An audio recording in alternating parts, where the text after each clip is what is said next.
여러분 기억하시는지 모르겠습니다만 우리 15차 단기 선교팀이었죠. 올해 선교팀이 파송 예배를 드리기 전 아마 1월 중순인가 그때쯤에 이 에베소 교회의 말씀을 좀 나누다가 그 한 주의 모든 것을 다 다룰 수가 없어서 우리 다음 주에 이어서 말씀을 나누겠습니다 해놓고는 그 다음에 파송 예배 드리고 헌신 예배 드리고 또 다시 사역하고 돌아오신 보고 예배 드리고 그러다 보니 코로나가 터졌어요. 그래서 1월에 말씀을 나누고 한 주 더 하겠다는 것이 이제 오늘 하게 되었습니다. 기억나십니까? 그런 일이 있었는가 싶으십니까? 그 전 일을 기억하지 못할지라도 오늘 또 말씀 나누면 안 되겠습니까? 요한 사도가 쓴 요한 계시록입니다만 오늘 그 첫 번째 교회가 에베소 교회죠. 여러분 에베소는 사도행전의 기록을 보면 바울 사도가 가장 오랜 기간 정말 심혈을 기울여서 목양하고 사역한 교회라 말해도 과언이 아닐 것입니다. 다른 교회하고는 정말 비교할 수 없을 정도로 오랜 기간 이곳에 체류했죠. 극단적인 대조를 하면 데살로니가 교회는 겨우 3번의 안식일, 21일이 아니라 실상은 3일입니다. 안식일에 3번 회당에서 유대인들을 중심으로 모여있는 일부 데살로니가인들도 있었습니다만 그들에게 말씀을 겨우 3일 전했을 뿐이었다. 고린도 교회가 꽤 오래되긴 하죠. 18개월을 그곳에 머물렀다. 그러나 에베소 교회는 물리적인 시간도 2년 3개월로 가장 월등하게 길 뿐만 아니라 아무래도 어느 도시든지 성경에 명명백백하게 다 거론하고 설명을 안 해줬을지라도 고대인들 우리 현대보다 더 삶이 여유 있었겠습니까? 더 우리보다 하루 벌어 하루 먹고 살기가 쉽지 않은 이들이 훨씬 더 많았겠죠. 안식일 날조차도 소위 쉬기가 쉽지 않은 이방 사회니까 말이죠. 그렇게 살아왔을 겁니다. 그러니까 아마도 고린도 교회도 매일 같은 18개월은 아니었을 거예요. 그러나 에베소 교회는 하나님의 말씀을 진지하게 배우고자 하는 약 12명가량의 사람을 두란노 서원에 따로 불러서 그들을 매일같이 하나님 말씀을 가르쳤다. 그러니 다른 교회하고는 비교조차 할 수가 없죠. 그래서 여러분 에베소서를 보면 우리 지금 3일 밤 예배 시간에 에베소서를 강론하고 있습니다만 에베소서는 정말 파도 끝이 없이 무언가 나오는 금광과 같이 바울 사도의 노년에 그의 사역의 모든 노하우들이 농축된 그런 말씀을 에베소 교회에 편지로 보냈다 해도 과언이 아닙니다. 여러분 모두 다 딱딱 이렇게 맞아떨어지게 하지는 못하지만 그래도 좀 탁월한 저술가들은 그 저작을 읽을 사람들을 배려합니다. 이분들이 어려운 얘기는 좀 못 알아듣겠는 걸 싶으면 그래도 쉽게 뭔가를 써서 보내고자 하는 경향을 갖습니다. 근데 이들은 이런 정도는 능히 알아들을 수 있을 거야 하면 많은 것이 함축되고 농축된 그런 조금 다른 사람이 읽으면 이해하기가 그닥 쉽지만은 않은 그런 저술을 보내게 마련이죠. 그러니까 에베소서는 어떤 면에서는 굉장히 농축되어 있어요. 참 쉽지 않아요. 어려워요. 그러면서도 또 간결하게 어떤 면에서는 잘못하면 수박 겉핥기일 수도 있지만 내용이 이해 못할 얘기는 아니에요. 그저 표면적 이해를 한다고 해도 핵심 뼈대는 다 나오고 마치 뭐라 그럴까요? 곰탕이 뼈를 계속 끓여대면 우러나고 또 우러나고 또 우러나나요? 물론 농도가 첫 판이냐 두 번째냐 세 번째냐에 따라 조금 달라질 수는 있겠습니다만 계속 우러나는 것처럼 에베소서가 마치 그렇단 말입니다. 그러니 여러분 한번 상상을 해보십시오. 에베소 교인들의 신앙과 영적인 훈련이 얼마나 잘 되어져 있었겠는가. 그러니 오늘 본문의 말씀을 보십시오. 얼마나 탁월하냐 하면 2절 중반절을 보면 2절을 보실까요? 내가 네 행위의 수고와 네 인내를 알고 또 악한 자들을 용납하지 아니한 것과 그다음 뭐라 그럽니까?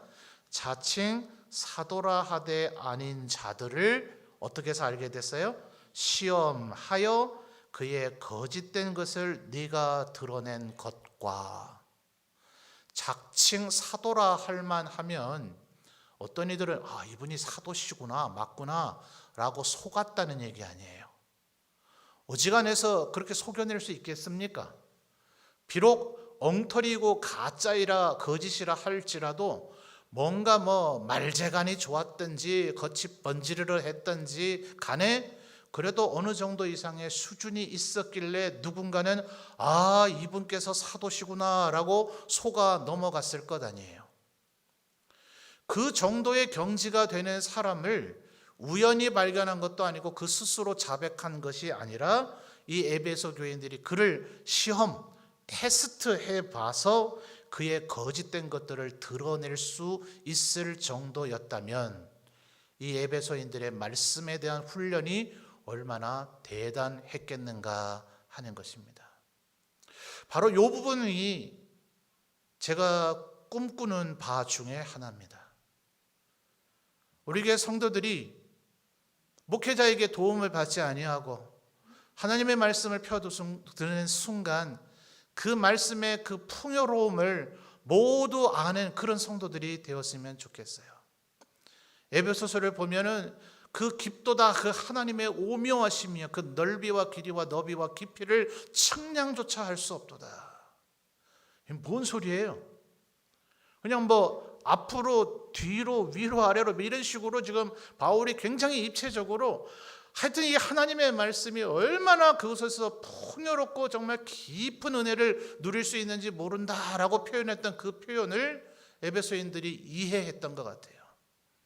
그런 것처럼 우리 점천제일교회 성도들 모두 다가 하나님의 말씀이 무엇을 우리에게 말하고 있는지를 아주 깊이 있게 꿰뚫어 알 수 있는 분들이 되시기를 주님의 이름으로 축원합니다. 아멘이십니까? 그러면 평신도훈련에 오셔서 공부하시자고요. 그러면 점점 우리가 그렇게 될 거예요. 여러분 10년 정도 지나오면서 제가 동일한 본문을 몇 번이고 설교한 적이 있지 않습니까? 공예배에서도 그러했고 또 혹은 여러분의 개인 신방에서도 그러했고 혹시 그럴 때마다 저 얘기는 저번 설교 때는 안 나왔던 얘기인데 이런 거 없던가요? 있죠? 있죠? 예. 하나님의 말씀은 어떨 땐 이래요. 아니 내가 이 본문을 읽은 것만 해도 수십 수백 번이고 이 본문으로 설교하고 누구와 나눴던 것도 그만큼 될 텐데 지금까지 왜 이것을 몰랐던가 새삼 뭔가 깨닫게 되는 것 여러분도 있으셨죠? 하나님의 말씀이 그와 같잖아요. 얼마나 그 말씀의 깊이가 있었으면 성경의 어떤 시인은 마치 송이 꿀보다 더 달다고 하지 않았겠습니까? 그러니 여러분 하나님의 말씀을 같이 공부하십시다. 과거에 알았던 하나님의 말씀이 아니라 오늘 나를 먹이시는 만나와 같은 하나님의 말씀. 지금까지 수십 년 그 말씀을 먹고 살아왔다 할지라도 오늘 또다시 새로운 생수와 같은 그 하나님의 말씀이 우리를 그 어떤 환경 속에서도 요동치지 않고 흔들리지 않는 강력한 하나님의 군사로 서 있도록 만들어 줄 믿습니다. 요즘에 올해 지금 우리의 상황이 얼마나 때로는 솔직히 두렵지 않습니까? 도대체 내일은 다음 달은 우리 앞에 어떤 세상이 펼쳐질 것인가? 이게 지금 어디를 향해 치닫고 있는 것인가 두렵지 않습니까? 그런데 여러분 2장 1절 다시 한번 거슬러 가볼까요? 지금 7교회 얘기들이 첫 구절은 1장을 잘 숙지하고 있지 않으면 뭔 소리야 이런 얘기들이 나와요. 1장 1절 에베소 교회 사자들에게 편지하라. 오른손에 있는 뭘 붙잡고 계세요? 7뼈를 붙잡고 7 금촛대 사이를 거니시는 이가 어떤 분인지는 모르지만 이분이 7뼈를 붙잡고 있다고 그러시고 일곱 금촛대 사이를 거니시고 계신데요. 다행히 요 표현은 바로 그 위에 1장 20절에 나오네요. 1장 20절에 보시면 네가 본 곳은 내 오른손의 일곱 별의 비밀과 또 일곱 금촛대라. 일곱 별은 뭐예요? 일곱 교회의 사자요. 그러니까 일곱 별이 일곱 교회의 사자니까 2장 1절에서 일곱 별을 붙잡고 있다는 이 말씀은 뭡니까? 모든 교회의 지도자들을 하나님 예수 그리스도께서 내가 붙잡고 있다. 그들이 요동치지 않도록 쓰러지지 않도록 내가 꽉 붙잡고 있으니까 걱정하지 마라. 지금 이 얘기해 주시는 거예요. 그 다음에 1장 20절 하반절에 일곱 촛대는 뭐라 그럽니까? 일곱 교회니라. 이 일곱 교회는 에베소로부터 시작해서 라우디게아, 빌라델피아 이 교회들만을 얘기하는 게 아니라 일곱은 상징적인 완전수라. 전 세계에 이때로부터 지금까지 존재하는 모든 교회를 총칭하는 상징적 표현입니다. 어느 교회이든 하나님의 말씀을 청종하며 그 말씀대로 살고자 하는 하나님의 백성들이 모여있는 그 교회는 하나님께서 예수 그리스도께서 그 지도자들을 붙잡고 그 교회 성도들 사이에 오가며 거니셔서 우리들 사이에 교통하고 계심으로 우리의 삶이 우리의 형편이 안전하고 든든한 가운데 서 있게 될 것이다. 그러니 그 어떤 상황에 있더라도 흔들리지 말라고 주님은 첫 문장에서 그 얘기부터 이야기하고 계시는 겁니다. 근데 이 말씀이 하나님의 말씀을 점점 읽고 묵상하고 그것을 공부하면 이 믿음이 더 확고해진단 말이에요. 하나님의 말씀을 읽지 않고 하나님의 말씀을 덮어두고 하나님의 말씀이 기억 속에서 그저 추억으로 흐릿하게 되어지면 코로나 그러면 그냥 요동쳐가지고 내가 큰일 날 것 같은 두려움과 근심 염려에만 사로잡혀 있지만 이럴 때 말씀을 더 펴들면 하나님은 반석이요 산성이요 요새시라. 내가 너를 반드시 떠나지 아니하고 내가 언제나 너와 함께하리라. 네가 불 가운데 다닐지라도 바다를 건널지라도 깊은 물 가운데 있을지라도 내가 너와 함께하리라. 내가 너를 지었고 너를 지명하여 불렀고 너는 내 것이니 두려워하지 말라. 이런 말씀들을 읽을 때 우리의 마음에 담대함과 담력이 생겨나게 되어지는 줄 믿습니다. 그러니까 여러분 힘들고 어려울 때일수록 진정한 신앙이 있는 사람은 뭐부터 찾아야 돼요? 말씀부터 붙잡아야 되고 하나님 앞에 무릎부터 꿇어야 되는 것입니다. 이것만 하고 있으라는 말씀은 아닙니다. 이것이 제일 1단계로서는 우선순위여야 되지만 여러분의 삶이 급박하게 돌아가고 있을 때는 비상조치는 일단 해야죠. 그 급박한 상황 가운데 지금 뭔가를 지금 여러분의 몸이 움직이고 뭔가 결심을 하고 결단을 하고 행동을 취해야 되는 가운데 거기서 말씀 읽고 기도하라 이런 의미는 아닙니다.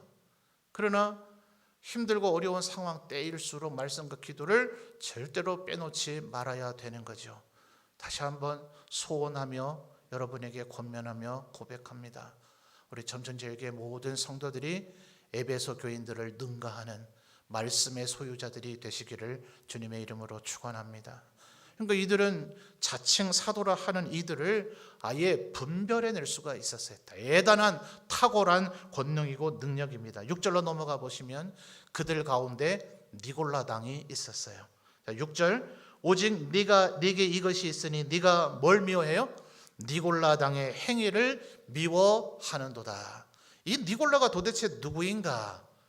정말 동일인이 맞는가라는 이 질문을 하는 이들도 있지만 적지 않은 고대의 소위 교부들, 이 성경에 기록되고 나는 AD 500년 이전의 교부들이 아마도 이 사람과 이 사람은 동일인인 것 같다라는 정도의 표현을 한 이들이 많습니다. 그러니까 누구라도 아무개는 예컨대 터툴리안이나 오리겐이나 이런 이 초대교회 교부들이 그가 이렇게 말했지만 나는 아니라고 생각한다. 그의 말이 틀렸다라는 견해가 있으면 더 논쟁이 붙을 때인데 성경에서 명확히 논증해주고 있지는 않지만 그 당시의 교회 지도자들이 이들은 동일인이다라고 얘기하고 있기 때문에 동일인으로 봐도 크게 무방할 겁니다. 사도행전 6장으로 잠시 가보죠.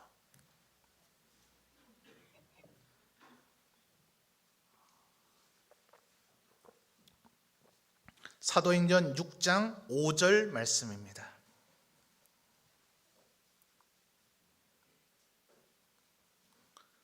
사도행전 6장 5절 말씀 찾으신 분 아멘요. 같이 읽겠습니다. 온 누리가 이 말을 기뻐하여 믿음과 성령이 충만한 사람 스데반과 또 빌립과 브로고로와 니가노르와 디몬과 바메나와 유대교에 입교했던 안디옥 사람 니골라를 택하여. 아멘. 무슨 얘기입니까? 7 집사 선출하고 있는 이야기죠. 제일 마지막 사람 누구예요? 유대교에 입교했던 안디옥 사람 니골라. 여기 니골라가 나오죠. 그래서 이 니골라와 요한계시록에서 얘기하고 있는 니골라가 동일인일 것이다. 왜냐하면 성경이 정확하게 확인해 주고 있지 않기 때문에 것이다 하는 거예요. 그러나 다시 한번 말씀드리지만 초대교회 교부들 중 여러 사람이 동일인이다 라고 나는 생각한다 라고 얘기했으나 동일인 아니다 라는 강력한 주장이 없으니 동일인으로 봐도 무방할 것이다. 이것이 지난 2000년 동안 교회가 견지해 온 태도입니다. 자, 사도행전 6장 5절을 다시 한번 보시면 유대교에 입교했던, 이것은 우리 유아 세례 받은 아이들이 입교한다는 그런 개념이 아닙니다. 유대인이 아닌 사람이 유대인으로 귀화할 때에 유대교에 입교하는 거예요. 그러니까 이 니골라는 단순히 고향이 안디옥 사람이라는 얘기 정도가 아니라 유대인이에요, 이방인이에요? 이방인이란 말입니다. 나머지 사람들은 헬라식 이름을 쓰고 있으나, 일본식 이름이나 중국식 이름을 쓰고 있으나 우리의 교포였다, 유대인이란 얘기예요. 나머지 스데반이나 빌립이나 이런데 7 집사 중에 한 명은 이 외국에 나가 살고 있는 디아스포라 유대인들이 아니라 아예 이방인이었다고요. 근데 이 이방인이었던 안디옥 사람 니골라가 7 집사가 되셨으니, 중에 한 분이 되셨으니 대단합니까? 대단 안 합니까? 대단하죠. 여러분, 오늘날에는 집사님이나 장로님으로 계시다가 목회자가 되시는 분들이 간혹 있기는 합니다. 근데 아예 목사가 되는 것은 전도사님이 돼서 강도사님이 돼서 목사님이 되시고, 또 서리 집사님으로 되셨다가 안수 집사님이 돼야만 꼭 장로님이 되신다는 헌법 규정은 없어요. 서리 집사님들 중에서도 성도님들이 3분의 2가 그 나이 규정이 맞고 무흠하고 하는 조건이 돼서 성도님들이 3분의 2 이상 찬성만 하면 서리 집사님에서 바로 장로님이 되시기도 합니다. 그러나 교회가 오랜 세월을 거쳐오면서 안수 집사님들이 워낙 교회를 충성스럽게 잘 섬기니 자연스레 안수 집사님들 가운데서 장로님이 선출되는 경향이 있지만 법적인 제한은 아닙니다. 근데 전도사님, 강도사님, 목사 되는 길과 서리 집사님, 안수 집사님, 장로님이 되시는 길은 지금은 아예 별개의 직분으로 향해 나아가는 길처럼 여겨지잖아요. 그렇죠? 제 말 이해되시죠? 그러나 성경에 기록될 때와 고대 사회에는 이 직분의 계통의 구분이 없었단 말이에요. 집사님이라고 하는 이 호칭은 시대에 따라 조금 다른 의미로 사용되는 경향도 있습니다. 교회 공동체가 어떠한 거였는가, 초대교회가 어땠나, 중세 로마 캐톨릭이 어땠나, 개혁교회에서 칼빈이 기독교 강요에서 저수를 하고 난 이후에 교회는, 우리 장로교회는 목사와 장로와 집사가 각각 어떤 사역을 해야 되는 사람들인가 하는 것을 진술하면서 전혀 다른 역할을 해야 되는 각각의 직분으로 생각하지만 고대에는 그렇지 않았다고요. 집사님이셨다가 장로님이 되시기도 하고 감독이 되기도 하고 목사도 되는, 그러니까 사실은 사도, 그리고 에베소서 4장 13절에서 목사라고 하는 호칭이 처음 나오죠. 요한 사도는 사도셨다가 장로라고 불려지시기도 하죠. 그리고 집사님이셨던 분이 나중에 감독이 되신 경우도 있어요. 그러니까 신약 성경에 곳곳에 혼재되어 있는 사도, 장로, 집사, 감독, 목사, 이런 모든 것이 별개의 직분들이 아니라 그들의 역할에 따라서 동일인이 그 직분들을 이렇게 맡았다가 다르게 맡게 되는 경향들이 초대교회에는 있었어요. 아직 제도적으로 정비되지 않았기 때문이기도 하고, 중세 로마 캐톨릭에서는 이것이 부제와 사제라고 하는 표현으로 오늘날 번역이 되어지기도 하지만, 그 집사님이 신부, 사제의 보좌관격의 역할을 하다가, 우리로 말하면 부교역자적인 삶을 사시다가 담임 목사가 되는 것처럼 집사님의 직분과 호칭이 이해될 때도 있었다 하는 겁니다. 이해되세요? 그러니까 우리 오늘 장로교회 교도들의 장로교인들의 생각으로 생각하면 12명의 사도는 아예 별개 무리들, 7 집사님은 별개 무리들이라고 우리는 생각하겠지만 초대교회 성도들의 입장에서는 7 집사님이나 12 사도나 모두 동일하게 교회의 지도자들로 보여졌다 이 말이에요. 이해되십니까? 그러니까 아마도 2장 지금 이제 요한계시록으로 되돌아오십시오. 2장 2절에서 얘기하는 자칭 사도라 하되 아닌 자들을 시험했다 하는 이것은 정말 얼토당토하는 존재가 와서 내가 사도요 이런 것이 아니라 6절과 연관을 시켜보면 니골라가 바로 자기 스스로가 사도라고 주장했을 수 있다고 신학자들은 봅니다. 도대체 니골라가 뭔 일을 했길래요? 우리 다음 페이지인 요한계시록 2장 14절과 15절을 보죠. 요한계시록으로 되돌아오셨나요? 자, 요한계시록 2장 14절 15절 제가 읽겠습니다. 여러분 마스크 쓰셔서 좀 불편하실 것 같아서 요한계시록 2장 14, 15절입니다. 그러나 네게 두어 가지 책망할 것이 있나니 거기 네게 발람의 교훈을 지키는 자들이 있도다.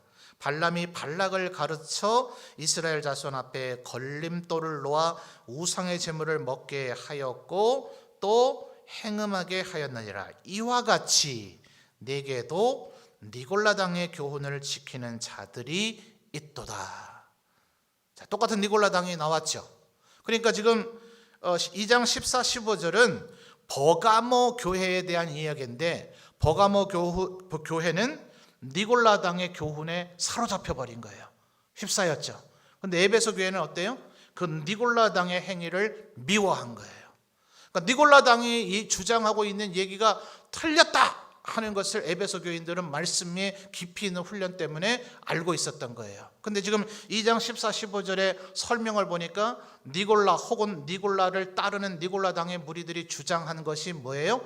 마치 고대 민수기에 기록되어 있는 것처럼 발람과 발락이 주장했던 것과 같더라는 거예요.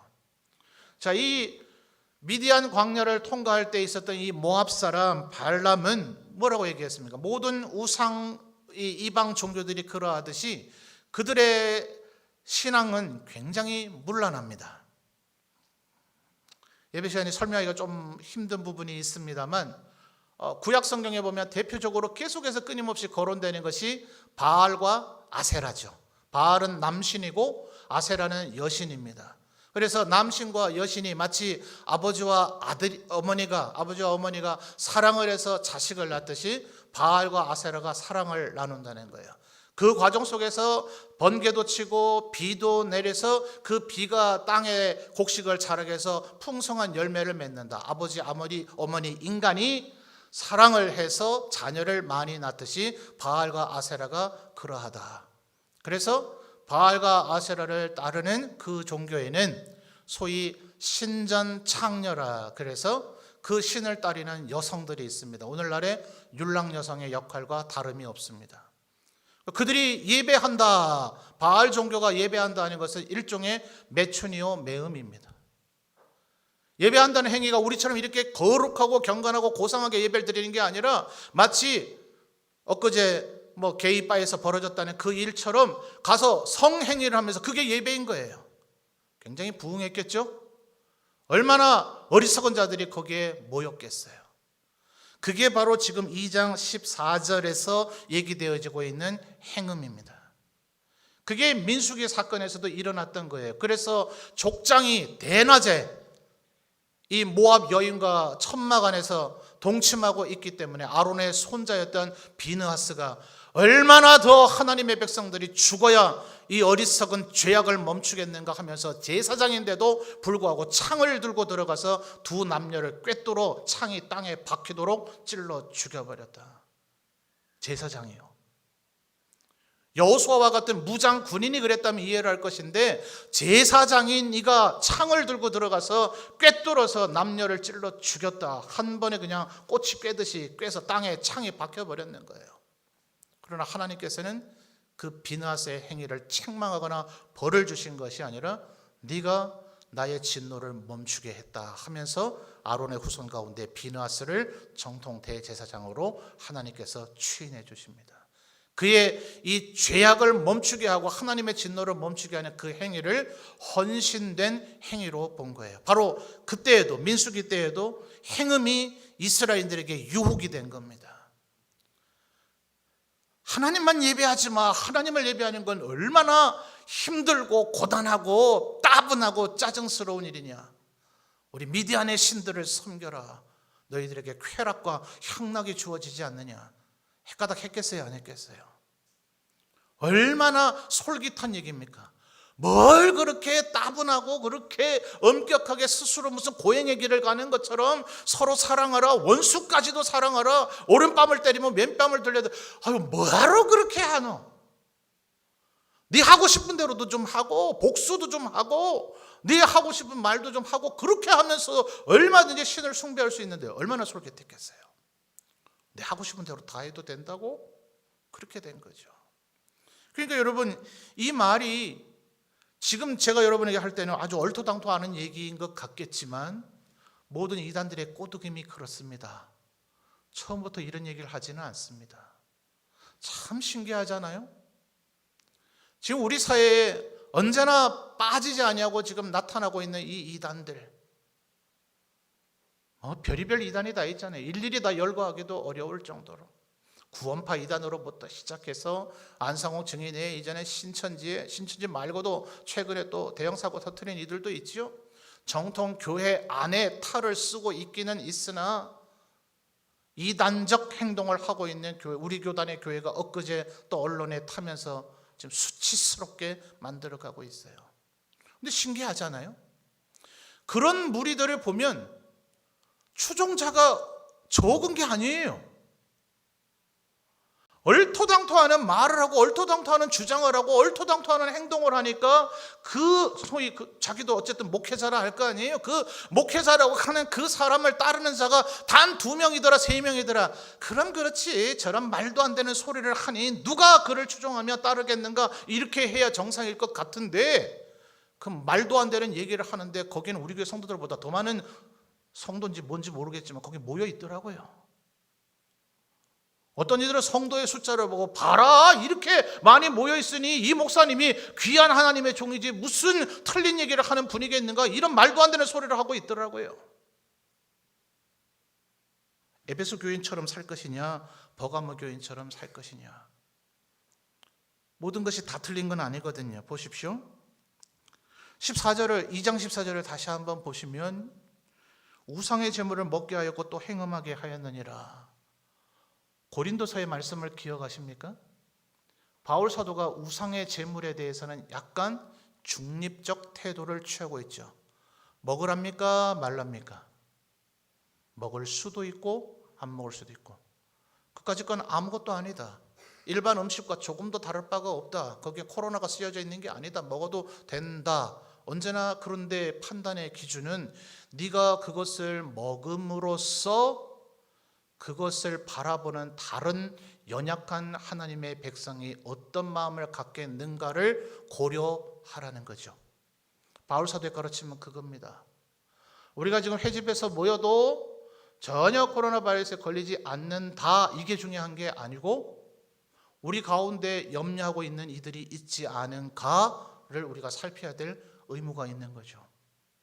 그러니까 바울 사도는 우상의 제물은 아무것도 아니기 때문에 단 내가 그것을 먹음으로 해서 누군가 저거 먹으면 안 되는 거 아니야? 왜 저걸 먹지? 저거 먹었다 큰일 나면 어떡하지? 라는 이가 있지 않도록만 주의하라는 거예요. 그런데 말을 해야 할 거 아니에요. 여기도 지금 100명, 100수십 명 넘으신 우리 성도님들이 계시는데 제가 강단에 이 물을 좀 마셔도 되는지 목사님 왜 저래 물을 자주 마시노? 설교하다 물 마셔도 되나? 이렇게 생각하는지 안 하는지 제가 어떻게 합니까? 그죠? 알아야 제가 물 마시는 거 싫어하시는구나 마시지 말자 참자 목에 갈라져 참자 이러겠는데 여러분들이 아무 반응을 안 해 제가 알 길이 있나요? 바울 사도가 하는 얘기는 뭡니까? 그럴 정도로 서로에 대해서 알아야 된다는 거예요. 이분의 약점이 뭔지 이분이 지금 어떤 생각을 갖고 있는지, 그것이 하나님의 교회의 하나됨이어야 된다. 고린도 교회도 에베소 교회 못지않게 대단한 은사와 능력들이 많은 이들이었거든요. 근데 그게 중요한 게 아니다. 그게 중요한 게 아니라 네 개개인이 잘난 것이 중요한 게 아니라 고린도 교인들 너희들 모두 다가 같은 마음, 같은 생각, 같은 뜻을 가지고 하나님 앞에 같이 함께 영광을 돌리느냐, 그것이 중요한 것이지 너희 각 사람이 얼마나 잘났느냐가 하나님 앞에 중요한 것이 아니다라고 1장 10절에서부터 얘기하고 있잖아요. 그러니 여러분, 언제나 우리는 다른 이들에 대한 배려가 있어야 됩니다. 그게 하나님의 백성 교회가 추구해야 될 모습이에요. 그런데 어쨌든 에베소인들 대단하지 않습니까? 이 니골라, 아까 말씀드렸듯이 7 집사의 한 분이에요. 7,000명, 7만 명 집사님들 중에 한 분이 아니에요. 우리나라의 목사들이 수만 명이 된대요. 수만 명 목사 중에 한 분이 아니에요. 단 7분 중에 한 분이에요. 그나마 스데반 집사님을 순교하셔서 6명밖에 안 남았어요. 얼마나 대단한 존재이겠어요. 요한계시록에 기록될 때쯤에는 대부분의 사도들도 돌아가셨어요. 남아있는 사도 몇 분도 되지도 않아요.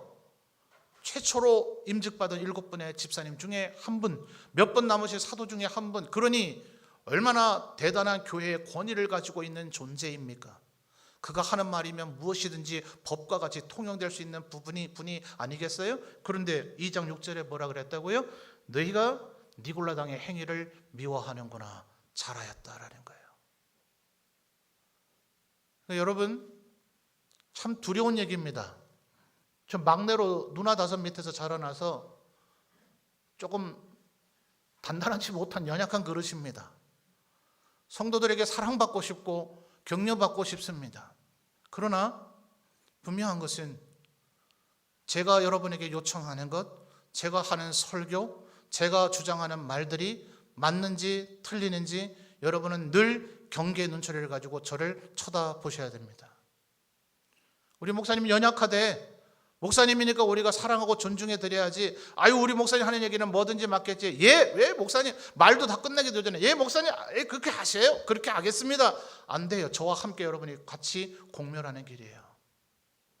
때로는 너무 많은 반대를 받으면, 너무 논쟁을 하게 되면 제가 몇 날 며칠 힘들고 아프기도 합니다. 그런데 그래야 됩니다. 여러분이 너무 저에게 험하게 대할까 봐 두렵긴 하지만 그래도 그래야 됩니다. 그것이 에베소 교인들의 장점이었습니다.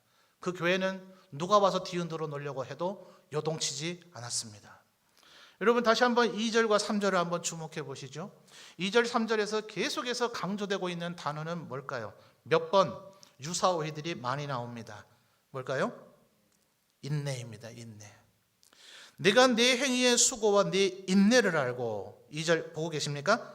또 악한 자들을 용납하지 아니한 것과 자칭 사도라 하되 아닌 자들을 시험하여 그의 거짓된 것을 내가 드러낸 것과, 또 3절입니다. 또 내가 그다음 뭐예요? 참고 내 이름을 위하여 뭐 했어요?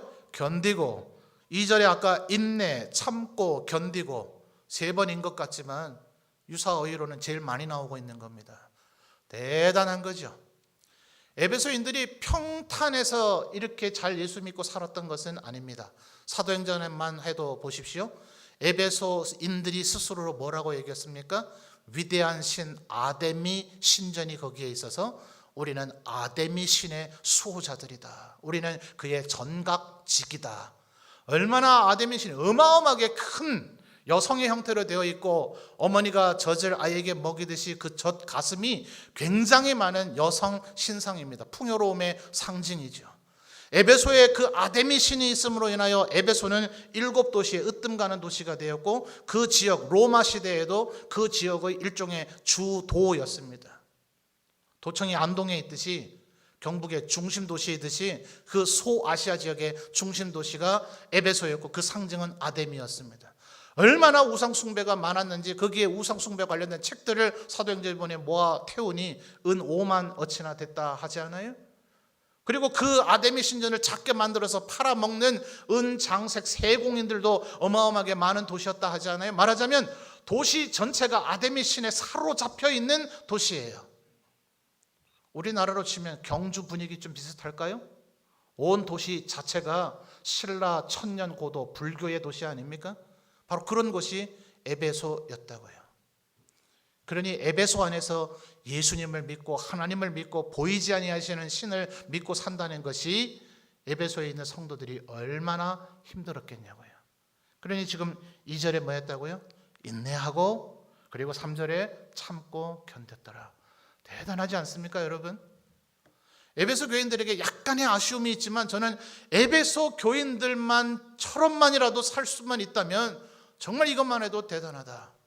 사랑하는 성도 여러분, 다시 한 번 말씀드리지만 여러분 힘들고 어려워도 잘 참고 견뎌나가시는 우리 성도님들 되시기를 주님의 이름으로 축원합니다. 말씀에 무장되어서 그 어떤 것도 견뎌나가시는 여러분들이 되시기를 주님의 이름으로 축원합니다. 또 군대 얘기해서 죄송합니다만 해병대의 여러 표와 구호 가운데 고통을 피할 수 없거든 즐겨라. 성경 구절이 아니라서 따라하시라고 할 수도 없고요. 뭔 말인가 이해가 되십니까? 고통을 피할 수 없으면 즐겨라. 저는 처음 교회에서 목사들로 자라나서 군대 가서 교관이 그런 소리 하길래 저 사람 정신 이상자 아닌가 생각했습니다. 고통을 피할 수 없으면 즐겨라. 이게 뭔 말인가? 군 생활을 하면 할수록 조금 알게 되겠더라고요. 무엇이든 견뎌낼 수 있는 인내심은 거기서 많이 배웠던 것 같아요. 집에서 누나 5이 어릴 때 저 빨간 내복 입고 자랐거든요. 어릴 때 누나들한테 언니라고 그랬거든요.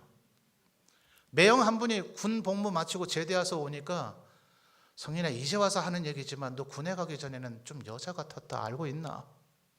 이제 좀 남자 같다. 지금도 사실 많이 부족한 모습이 많이 있죠. 근데 그 이후에는 어지간한 고통쯤은 이거는 지금까지 겪어왔던 거에 비하면 아무것도 아닌데, 아직 간지러운데 별로 마음에 스크래치도 안 났는데, 날 괴롭히려면 좀 더 세게 해보든지, 이런 배짱과 여유가 생기더라고요. 인내하면 우리의 인내는 점점 더 견고해지게 되어질 줄 믿습니다. 코로 나는 콜이 알을 못 이긴다 그러대요. 코로 나는 점천제일교회는 눈꽃만큼도 흔들어 놓지 못할 줄 믿습니다. 우리는 이때 오히려 더 단단해질 줄 믿습니다. 남들은 흔들릴지라도 우리는 더 부응하고 하나님 앞에 우리의 영적인 거룩한 날개는 도약하며 올라가게 되어질 줄 믿습니다. 인내하고 참고 견디십시오. 하나님의 말씀이 우리를 인내하도록 은혜를 베풀어 주실 겁니다. 그런데 여러분 보십시오. 인내한다, 참는다, 견딘다 이러면 이게 좀 적극적인 모습으로 느껴집니까? 수동적인 모습으로 여겨집니까? 활발한 모습으로 여겨집니까?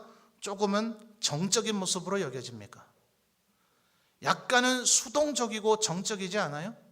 참는 것은 뭔가 외부로부터 오는 자극에 대해서 내가 적극적으로 막 같이 멱살 잡고 싸울 수도 있겠지만 그런 걸 참는다라고 얘기하진 않죠. 그쪽에서 나를 뺨을 때려도 나를 몇 대 두드려 패도 그냥 이러고서 그냥 한번 네 할 수 있는 데까지 언제까지 때릴 수 있는지 한번 때려봐라, 이런 태도를 보통 참는다, 인내한다, 견딘다라고 얘기하잖아요. 다분히 정적이고 수동적이죠. 그런데 2절 다시 한번 보십시오. 인내라는 단어 앞에 먼저 나오는 단어는 네가 네 행위에 뭐예요? 수고하. 절대로 가만히 있는 에베소인들이 아니었어요. 3절로 가보면 또 내가 참고 내 이름을 위해서 견뎠는데도 그 다음 뭐라 그래요? 게으르지 않았어요. 뭐 이런 사람들이 다 있어요. 정말 에베소인들은 대단했어요. 그냥 참고만 있는 것이 아니라 할 일은 다 해가면서 참았어요. 그냥 일만 하는 사람들이 아니라 하나님의 은혜에 사로잡혀서 무엇이 옳고 그른지를 냉정하게 시험해내고 분별해낼 수가 있었어요. 그런데 지난 금요 기도회를 위해서 비록 예배당에 모이지는 못했지만 밴드에 여러분에게 글을 올려드렸죠. 뱀같이 어떻게 하라고요? 지혜롭고, 양과 같이 어떻게 하라고요? 순결하라고요. 우리가 마치 이리대로 보내진 양들과 같기 때문에 오늘 에베소 교인도 마치 그와 같은 모습입니다. 너무나 냉철하고 지혜롭고 판단을 잘해서 거짓된 것을 판별해낼 수 있고 잘 참고 그러면서도 왕성하게 사역을 하는 사람은 너무나 완벽하기 때문에 이렇게 못하는 사람들을 제대로 눈뜨고 못 봅니다. 나는 5만 원 가지고 한 달을 버텨냈는데 너는 왜 이렇게 낭비하냐? 나는 하루에 2-3시간 자고 이겨냈는데 너는 왜 이렇게 잠꾸러기냐? 나는 부모님이 초등학교도 안 보내줬는데 지금 이만한 위치를 차지했는데 넌 도대체 뭐냐? 자수성가하고 대단한 능력을 가지고 뭔가 이겨낸 사람들이 조금 비판적이고 차갑고 냉소적이 될 위험이 많습니다. 안타깝게도 에베소인들이 그러했어요. 그래서 하나님께서 지금 뭐라고 얘기합니까? 4절에 그러나 너를 책망할 것이 있나니 너의 처음 사랑을 버렸느니라. 그러므로 어디서 떨어졌는지를 생각해라. 네가 원래 어떤 존재였는지를 생각하라. 바울 사도가 에베소인들에게 편지했죠. 수요일날 우리 살펴보고 있는데요. 너는 본질상 진노의 자녀였다. 근데 네가 하나님의 선한 일을 행할 때 너는 비로소 하나님께서 원래 만드신 걸작품, 하나님께서 만드신 바로 인정이 되게 될 것이다. 우리의 양면성이죠. 근데 이 에베소인들은 너무나 자기 자신의 일은 잘했는데 남에 대한 아량과 배려와 관용과 용서가 부족했어요. 그래서 빌립보서에서 바울 사도가 뭐라고 얘기합니까? 할 수 있는 대로 모든 이들과 화평하라. 너희 관용을 모든 사람들에게 알게 하라. 기뻐하고 또한 기뻐하라. 뭐 이런 식의 권면을 바울 사도가 또한 하고 있는 이유가 바로 거기에 있습니다. 사랑하는 성도 여러분, 우리 성도님들 모두 다가 에베소 교인처럼 하나님의 말씀에 깊이 사로잡혀서 그 어떤 상황에도 요동치지 아니하고 참고 견디며 인내하면서도 하나님께서 우리에게 바라시는 거룩한 사역을 왕성하게 해내시면서 참과 거짓을 분별할 수 있는 거룩한 하나님의 백성들이 되시기를 바랍니다. 그러면서도 주위에 있는 연약한 이들을 품고 사랑할 수 있는 분들이 되시기를 주님의 이름으로 축원합니다. 그럴 때 7절에 뭐라 얘기합니까? 이것이 바로 이기는 것인데 이기는 자에게는 하나님의 낙원에 있는 생명나무의 열매를 주어 먹게 하리라. 우리는 예수 그리스도로 말미암아 이미 영생이 부활이 보증되어져 있는 사람입니다. 요한계시록 21장 22장에서 우리들은 그 나라 주님의 나라에 가게 되면 이 생명나무의 열매를 먹게 될 것이라는, 아담과 하와가 에덴 동산에서 쫓겨나면서 모든 인류에게 금지되었던 그 생명나무의 열매가 우리로 하여금 먹게 해 주신다는 인류가 가장 갈망했던 극치의 축복을 이야기해 주고 계신 것입니다. 사랑하는 성도 여러분, 에베소 교인처럼 첫사랑을 다시 잃어버리지 말고 회복하여서 사랑의 마음을 품은 채 말씀에 사로잡혀 참고 견디고 인내하며 왕성하게 사역하며 참과 진리를 분별해 나가는 거룩한 하나님의 백성들이 다 되시기를 주님의 이름으로 축원합니다.